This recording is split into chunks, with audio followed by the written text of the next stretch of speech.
Sail alone, sail simpler, sail safer. This was the new tagline. No crew, no emotional, legal, moral ballast, no one else's boat. My yacht Callisto would be my sole companion. And yet then I broke this rule with Tom Richman. Thought it would be okay because I experienced Tom as a kind of knight of the mirrors to my QUIXOTT. Summing up our trial run, our shakedown voyage together, I heard myself say that sailing with Tom was the same as sailing with myself. Of course, there are mirrors and then there are mirrors. To start off, he was an American, but charming, literate, cosmopolitan for all that. Graduate of the elite Annapolis US Naval Academy, he'd done Vietnam, gotten himself all lined up for some admiral's stars, except that by the mid-70s he'd concluded that it was all bullshit, military-grade bullshit, and so resigned. Making his next career as a freelance writer, Tom collaborated on some business textbooks, wrote pieces for the Wall Street Journal, and published dozens of articles in Ink.Dot Mag, all kind of niche and rapidly aging, except for the last of his Ink.Dot articles, which is titled Out of Control, brackets, at last. I was sailing my yacht, Tom wrote in that article, a modest and middle-aged 10-metre motor sailor, had made plans to sail her from Amsterdam to the Lofoten Islands, north of the Arctic Circle on the west coast of Norway.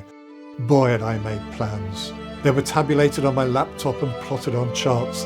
They were incorporated into a schedule with ports and dates. I'd researched the average speed and direction of winds and currents along the route, working that information into the plan. The friends who would join me along the way knew where and when to rendezvous.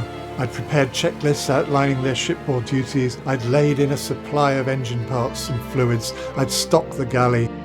With firm control, that's how I ran my professional life, my little solo business. So not surprisingly, that's how I would run this cruise. And then he goes on to describe a series of setbacks which teach him the cardinal lesson that the sea will not tolerate voyaging by spreadsheet. Tom's Norwegian experiment signalled the next of his transformations. He'd published sailing and travel pieces drawn from a new life where he and Robert, his partner, sold up and sailed away aboard their custom-built 40-something foot yacht of dreams.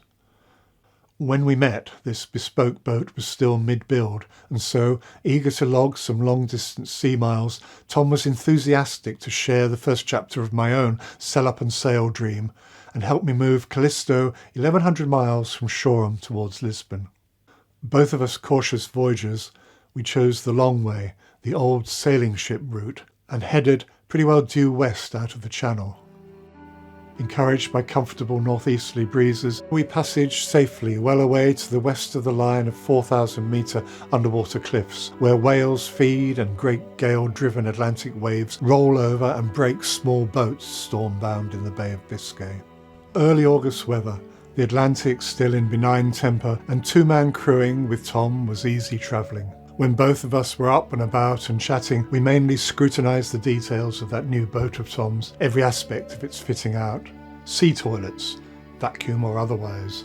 Electric winches, yes or no. Self-steering, wind vane versus hydraulic. Lazy jacks versus in-mast reefing. And at night, taking turns to stand our watches according to a system he'd devised on his laptop, I grinned at Tom's military-style handovers. So, rather than other vessels sighted, he'd speak of contacts, potentially hostile fishing boats. And the exact time of our passing into French waters also went into the log, evidence in case of a subsequent diplomatic incident. Battlecruiser habits die hard. The light airs, which had given us slow but easy progress into the Atlantic, began to falter. And then Tom became ill. Quite suddenly ill, it seemed. A loss of appetite, a torture of back and abdominal pain, and in the brief remissions from all that, a desperate weakness, complete exhaustion. This was unlike any seasickness I'd ever seen.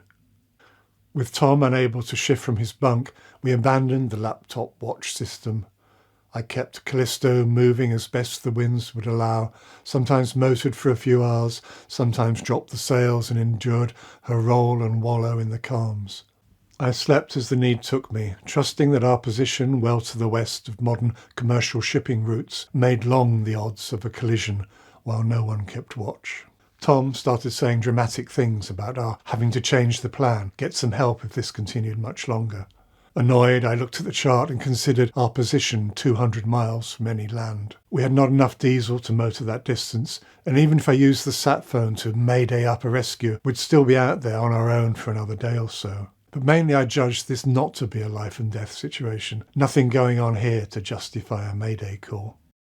And in truth, and to my later and lasting shame, most of my thoughts were that I should have stuck with sail alone and sail simpler, because now I'd copped from military-grade American hypochondriac.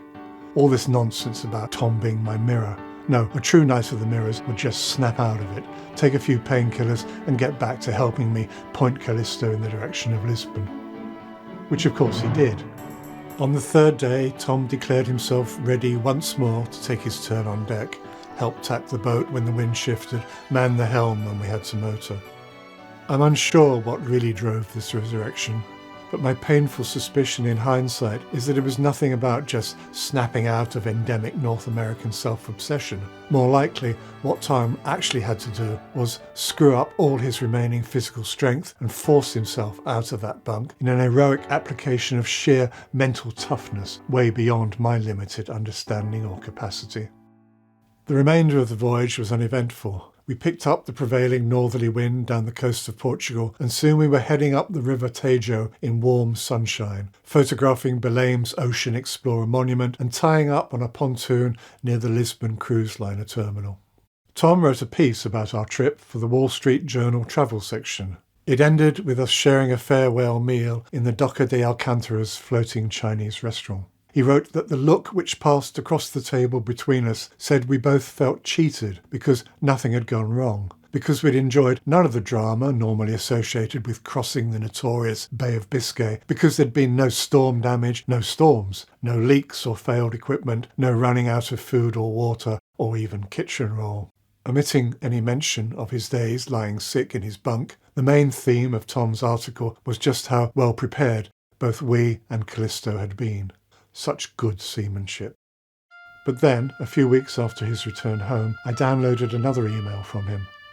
Hope you're enjoying the liveaboard life. Hate to rain on your parade. Tests. Specialists diagnosing pancreatic cancer. Already spread aggressively. Inoperable. Tom died a few months later, and when the time for my own death arrives, and I can no longer play games with my soul, I shall need to confess the shame of my unworthy contempt for the Knight of the Mirrors when he suffered in his bunk.